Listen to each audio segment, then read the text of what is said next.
Sriman Narayana Narayan Narayan Sriman Narayana Narayan Narayan Sriman Narayana Narayan Narayan. Hello दोस्तों, कैसे हो आप सब। आशा करता हूँ आप सब अच्छे और स्वस्थ होंगे। हम भी अच्छे और स्वस्थ हैं। सभी दोस्तों को नारायण नारायण नारायण। आज हम आपको महाशिव पुराण का अगला अध्याय सुनाएंगे, रुद्र संहिता खंड 2 का। तो चलो दोस्तों, अब हम शुरू करते हैं। जय हो महाशिव पुराण की जय, ब्रह्मा विष्णु महेश की जय। भूल चूक क्षमा करना प्रभु। दोस्तों कृपया हमारे वीडियो ज़्यादा से ज़्यादा शेयर कीजिए, लाइक कीजिए और सब्सक्राइब कीजिए।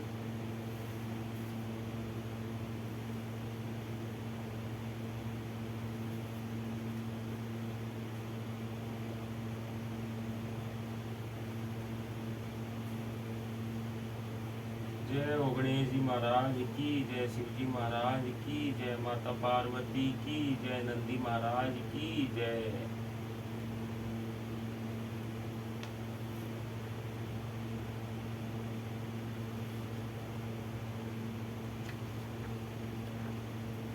आज का हमारा अगला अध्याय है 13वां अध्याय। ब्रह्मा जी की आज्ञा से दक्ष द्वारा मैथुनी सृष्टि का आरंभ अपने पुत्र हर्षवो और शबलाशवो को निर्मति मार्ग में भेजने के कारण दक्ष का नारद को शाप देना। ब्रह्मा जी कहते हैं, नारद प्रजापति दक्ष और अपने आश्रम पर जाकर मेरी आज्ञा पा हर्ष भरे मन से नाना प्रकार की मानसिक सृष्टि करने लगे। उस प्रजा सृष्टि को बढ़ती हुई न देख प्रजापति दक्ष ने अपने पिता मुझ ब्रह्मा से कहा। दक्ष बोले, ब्रह्मान तात प्रजानाथ, प्रजा बढ़ नहीं रही है प्रभु। मैंने जितने जीवों की सृष्टि की थी वे सब उतने ही रह गए हैं। प्रजानाथ मैं क्या करूं? जिस उपाय से ये जीव अपने आप बढ़ने लगे वह मुझे बताइए, तदनुसार मैं प्रजा की सृष्टि करूंगा, इसमें संशय नहीं है। ब्रह्मा जी ने कहा, तात प्रजापति दक्ष मेरी उत्तम बात सुनो और उसके अनुसार कार्य करो। सुरश्रेष्ठ भगवान शिव तुम्हारा कल्याण करेंगे। परजेश प्रजापति पंचजन की जो परम सुंदरी पुत्री अक्सिनी है उसे तुम पत्नी रूप से ग्रहण करो। स्त्री के साथ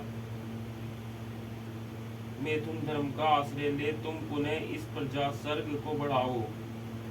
असीकनी जैसी कामिनी के गर्भ से तुम बहुत सी संतानें उत्पन्न कर सकोगे।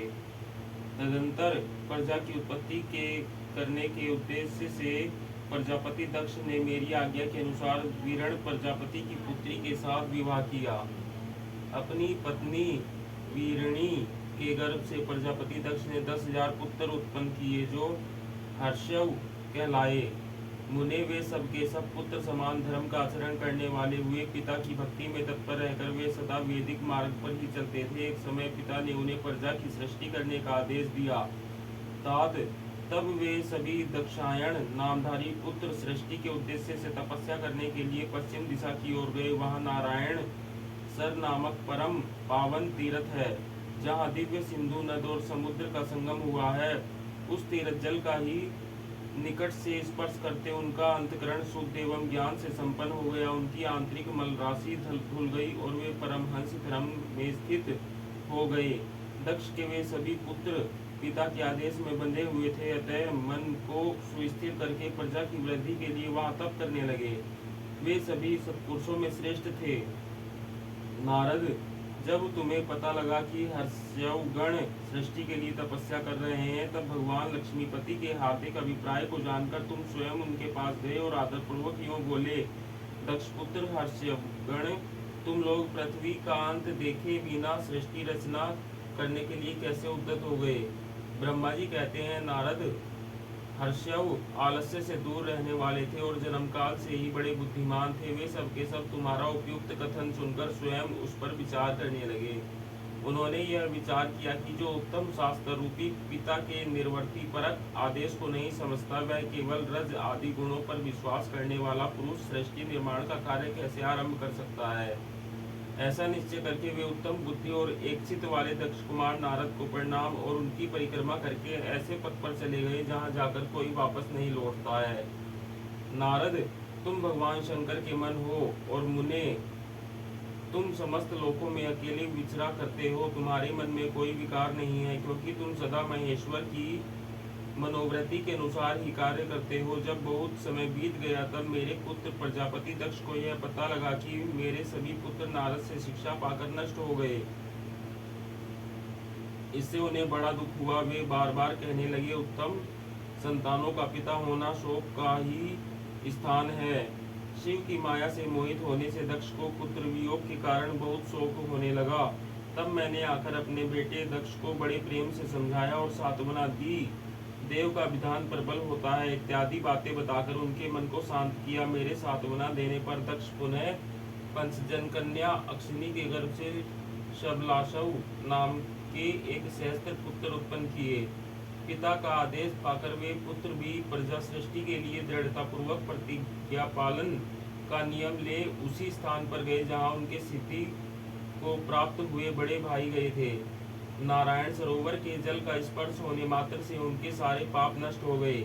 अंतकरण में शुद्धता आ गई और वे उत्तम व्रत के पालक शबलाशव ब्रह्मा का जप करते हुए वहाँ बड़ी भारी तपस्या करने लगे। उन्हें प्रजा सृष्टि के लिए उद्यत जान तुम पुनः पहले की ही भांति ईश्वरीय गति का स्मरण करते हुए उनके पास गए और वही बात कहने लगे जो उनके भाइयों से पहले कह चुके थे। मुने, तुम्हारा दर्शन अमोघ है, इसलिए तुमने उनको भी भाइयों का ही मार्ग दिखाया। अतएव वे भाइयों के ही पथ पर उधरगति को प्राप्त हुए। उसी समय प्रजापति दक्ष को बहुत से उत्पाद दिखाई दिए। इससे मेरे पुत्र दक्ष को बड़ा विस्मय हुआ और वे मन ही मन दुखी हुए। फिर उन्होंने पूर्ववत तुम्हारी करतूत से अपने पुत्रों का नाश हुआ सुना। इससे उन्हें बड़ा आश्चर्य हुआ। वे पुत्र शोक से मूर्छित हो अत्यंत कष्ट का अनुभव करने लगे। फिर दक्ष ने तुम पर बड़ा क्रोध किया और कहा, यह नारद बड़ा दुष्ट है। देववश उसी समय तुम दक्ष पर अनुग्रह करने के लिए वहां आ पहुंचे। तुम्हें देखते ही शोकावेश से युक्त हुए दक्ष के ओठ रोष से फड़कने लगे। तुम्हें सामने पाकर वे धिक्कारने और निंदा करने लगे। दक्ष ने कहा, ओ नीच, तुमने यह क्या किया? तुमने झूठ मूठ साधुओं का बाना पहन रखा है। इसी के द्वारा ठगकर हमारे भोले भाले बालकों को जो तुमने भिक्षुओं का मार्ग दिखाया है, यह अच्छा नहीं किया। तुम निर्दय और शठ हो, इसलिए तुमने हमारे इन बालकों के जो अभी ऋषि ऋण, देव ऋण और पितृ ऋण से मुक्त नहीं हो पाए थे, लोक और परलोक दोनों के सिरे का नाश कर डाला। जो पुरुष इन 3 ऋणों को उतारे बिना ही मोक्ष की इच्छा मन में लिए माता पिता को त्याग कर घर से निकल जाता है, सन्यासी हो जाता है, वह अधोगति को प्राप्त होता है। तुम निर्दय और बड़े निर्लज हो, बच्चों की बुद्धि में भेद पैदा करने वाले हो और अपने सुयश को स्वयं ही नष्ट कर रहे हो। मूढ़मते, तुम भगवान विष्णु के पार्षदों में व्यर्थ ही घूमते फिरते हो। अधमाधम, तुमने बारंबार मेरा अमंगल किया है। अतः आज से तीनों लोकों में विचरते हुए तुम्हारा पैर कहीं स्थिर नहीं रहेगा, अथवा कहीं भी तुम्हें ठहरने के लिए सुस्थिर ठोर ठिकाना नहीं मिलेगा। नारद, यद्यपि तुम साधु पुरुषों द्वारा सम्मानित हो, तथापि उस समय दक्ष ने शोकवश तुम्हें वैसा श्राप दे दिया। वे ईश्वर की इच्छा को नहीं समझ सके। शिव की माया ने उन्हें अत्यंत मोहित कर दिया था। मुने, तुमने उस श्राप को चुपचाप ग्रहण कर लिया और अपने चित्त में विकार नहीं आने दिया। यही ब्रह्म भाव है। ईश्वर कोटि के महात्मा पुरुष स्वयं श्राप को मिटा देने में समर्थ होने पर भी उसे सह लेते हैं। ओम नमः शिवाय, ओम नमः शिवाय। जय हो ब्रह्मा विष्णु महेश की जय। भूल चूक क्षमा करना प्रभु। दोस्तों, आज के लिए इतना ही। सभी को नारायण नारायण नारायण।